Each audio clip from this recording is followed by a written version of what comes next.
देवरी के bus stand पर कांग्रेस की अब तक की सबसे चर्चित चुनावी सभा रही। कांग्रेस के राष्ट्रीय प्रवक्ता ने अपने संबोधन में लोगों में जोश भर दिया। वहीं कांग्रेस प्रत्याशी हर्ष यादव ने बुलंद आवाज में भाषण दिए। दोनों नेताओं के भाषण असरकारक रहे और राजनीतिक चर्चा का विषय बना रहा। चुनावी सभा के बाद पत्रकारों से रूबरू होते हुए कांग्रेस की राष्ट्रीय प्रवक्ता साधना भारती ने कहा कि उमा भारती को अपमानित करने का काम भाजपा ने किया। भाजपा ने उन्हें तड़ी पार करके उत्तर प्रदेश भेजा। वह मेरी दीदी के समान है। उन्होंने कहा कि राम मंदिर आंदोलन की बात चली तो पहली बात भाजपा के आदेश पर नहीं बन रहा है, सुप्रीम कोर्ट के आदेश पर बन रहा है कि लड़ाई में सबसे अधिक पिछड़े नेताओं ने अपना योगदान दिया। लेकिन राम मंदिर निर्माण कमेटी में एक भी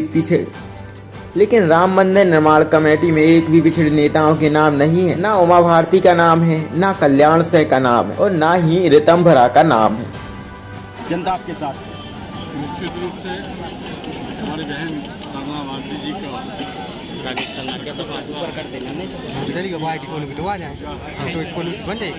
आशीर्वाद और वो मैं जनसेवा के स्तर से कार्य करता रहा हूँ। इसी जनसेवा उसी को आशीर्वाद देने आया है। चुनाव मानक वकील सेवा के निश्चित रूप से जनता का आशीर्वाद पुरजोर आशीर्वाद जातिगत जनगणना ओपीएस बड़ा फैक्टर बन के आ रहा है कांग्रेस के पक्ष में, क्या कहते हैं, कितना ही प्रभावी रही ये योजनाएं? देखिएगा, कांग्रेस वो पार्टी है जो सभी समाज को लेकर काम करने वाली पार्टी है। हमारे नेता कमलनाथ जी मुख्यमंत्री थे। सारे जिले की भूमि पर उन्होंने 27% ओबीसी को आरक्षण देने का काम किया था। 10% आर्थिक रूप से कमजोर लोगों को आरक्षण देने का काम किया था। और हमने वचन पत्र में शामिल किया है कि कांग्रेस की सरकार बनने पर हम ओबीसी को 27% आरक्षण भी देंगे, साथ साथ जातिगत जनगणना भी हम कराएंगे।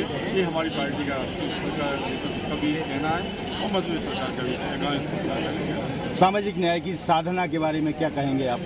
ये तो बड़ा ओजस्वी भाषण रहता है। साधना की प्रतिमूर्ति है। निश्चित रूप से इनका जोश उत्साह कार्यकर्ताओं में भी भरा गया है और निश्चित रूप से ये हमारे लिए गौरव की बात है कि ओबीसी की हमारी बहन निश्चित रूप से बेहद आक्रामक शैली में अपनी बात रखती है और जिस प्रकार से अपनी बात की प्रस्तुति करती है।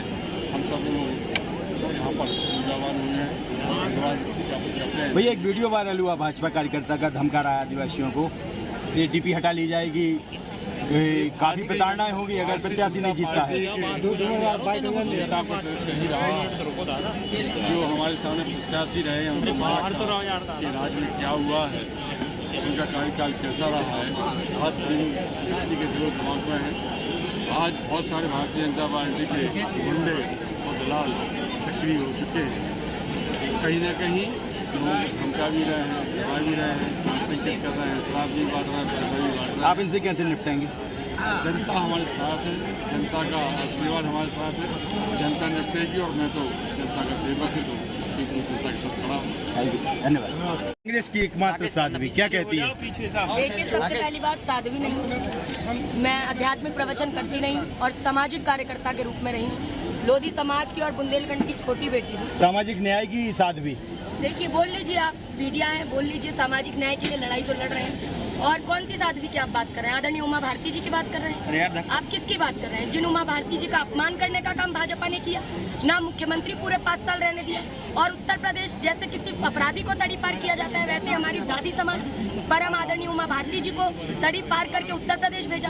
और जब राम मंदिर आंदोलन की बात चली तो राम मंदिर जब बनने पर आया तो पहली बात, भाजपा के आदेश पर राम मंदिर नहीं बन रहा है, सुप्रीम कोर्ट के आदेश पर राम मंदिर बन रहा है। और राम मंदिर बनाने की लड़ाई किसने लड़ी? पिछड़ों ने लड़ी, SC/ST के लोगों ने लड़ी। और जब राम मंदिर ट्रस्ट बना तो क्या साध्वी उमा भारती जी है उसमें? क्या विनय कटियार जी है उसमें? क्या साध्वी ऋतंभरा जी है उसमें? नहीं है।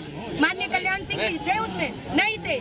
तो मैं कहूंगी कि छलने का काम करते 15 में से 14 ब्राह्मण हैं। तो मैं तो वही कह रही हूँ कि देखिए, जिसकी जितनी संख्या भारी उतनी उसकी भागीदारी की लड़ाई आज कांग्रेस पार्टी आदरणीय राहुल गांधी जी लड़ रहे हैं। और देवरी की जनता का जोश और यहाँ का जन सैलाब बता रहा है कि आदरणीय हर्ष यादव जी एक बार फिर विधायक बन रहे हैं और मंत्री बनकर अब भोपाल में बैठेंगे। कमलनाथ जी की सरकार बनने जा रही है और जितने वादे हमने किए हैं, हमने अभी तक 15 महीने भले सरकार रही और हमने अपने वादे निभाए, आगे भी हम अपने वादे निभाएंगे और जो जो कहा है वो करके दिखाएंगे। साधना की साधना से कांग्रेस को कितना फायदा होगा? अब ये जनता से पूछिए कि कितना फायदा। साधना तो साधना करने के लिए पहले भी आई थी और इस जनता ने स्नेह और प्यार के साथ दिया और हर्ष भाई को बनाया था विधायक, मंत्री बने।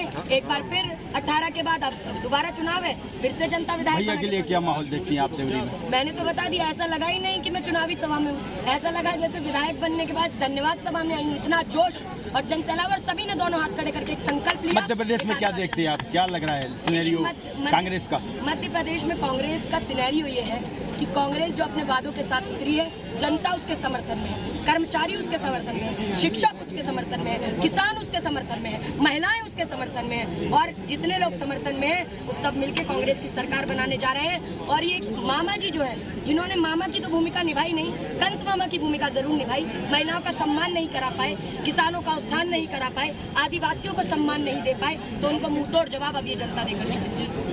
2025 में हिंदू राष्ट्र की तैयारी है आरएसएस और भाजपा की। आप जैसी साध्वियों से तो पानी फिर रहा है अब। देखिए मैं ये कहूँ उनके मंसूबों पर हिंदू राष्ट्र की क्या आप वो समझते हैं, क्या परिभाषा है हिंदू राष्ट्र की? वो आरएसएस भी नहीं बता पाया। तो आरएसएस तो कभी बता ही नहीं सकता, क्योंकि आरएसएस ने तो आजादी के आंदोलन में उंगली कटाई। कोई 5 नाम ऐसे दे दीजिए जो आजादी के आंदोलन में लड़े हो, 5 नाम ऐसे बता दीजिए जिन्होंने मोदी जी के साथ स्कूल कॉलेज में पढ़े हो, 5 नाम ऐसे बता दीजिए जिन्होंने गटर की गैस से मोदी जी के साथ चाय बनाकर पी हो, तो 5 नाम ऐसे बता दीजिए जिन्होंने ओबीसी को पद पे रखा और 5 साल बनाए रखा। इन्होंने सिर्फ छल करने का काम किया है और छलावे देने का काम किया है। तो ये यही छलावे चलाते रहे, लेकिन कांग्रेस अपने वादों के साथ उतरी है और सरकार बनने के बाद वादों को पूरा। थैंक यू भैया। पे जाना है ना क्षेत्रवाद पे जाना है। यदि मोहर ईवीएम का बटन दबाना है तो हमें विकास के साथ दबाना है, सद्भाव के साथ दबाना है और साथ साथ देवरी शांति का टापू बने रहे, इसके लिए भी हमें बटन दबाना है। आप लोगों से कहना चाहता हूं, मैं और आप हम परिवार के हिस्से हैं। हमारे सामने प्रतिपक्ष जो है, जैसे कि पूर्व वक्ताओं ने बताया, 20 वर्ष कहां थे, कहां था उनका सेवा का भाव, जन सेवा का भाव, मातृ संस्था मानने का भाव। ये जब आपके पास आए तो जरूर पूछिए, निर्भीकता से पूछिए कि देवरी की जनता आपसे पूछती है कि मालक आप कहां थे। सेवक तो यही था, मगर मालक आप कहां थे? जो जन सेवा का व्रत की बात आप करते हो, वो जन सेवा आपका 20 साल कहां रहा, ये आप जनता जनार्दन पूछना चाहती है। ये लड़ाई सेवक और मालक की लड़ाई है। ये तय करने का दायित्व आपके ऊपर मैं छोड़ता हूं कि आपको जन सेवक चाहिए है कि गुंडा राज चाहिए है कि मालक चाहिए है। हर्ष यादव तो सिर पे कफन बांध के निकला है और ताकत हमारे लिए आपकी है जो यहां बैठे हैं।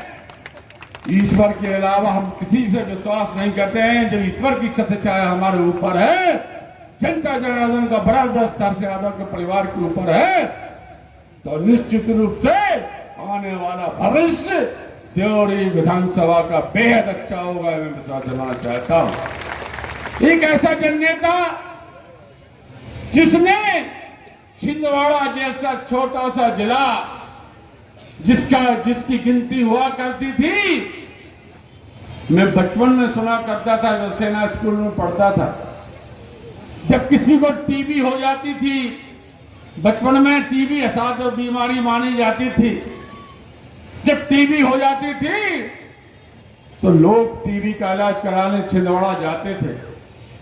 और वो छिंदवाड़ा जो आदिवासी बहुल जिला था, कितना पिछड़ा हुआ था, मगर जब से इंदिरा जी ने अपना तीसरा बेटा छिंदवाड़ा जिले को सौंपा कमलनाथ के रूप में, आज पूरे देश में छिंदवाड़ा एक ऐसा मॉडल राज्य के प्रदेश जिले के रूप में विकसित हुआ है कि इसकी तारीफ पूरे देश के साथ साथ अंतर्राष्ट्रीय स्तर पर होती है।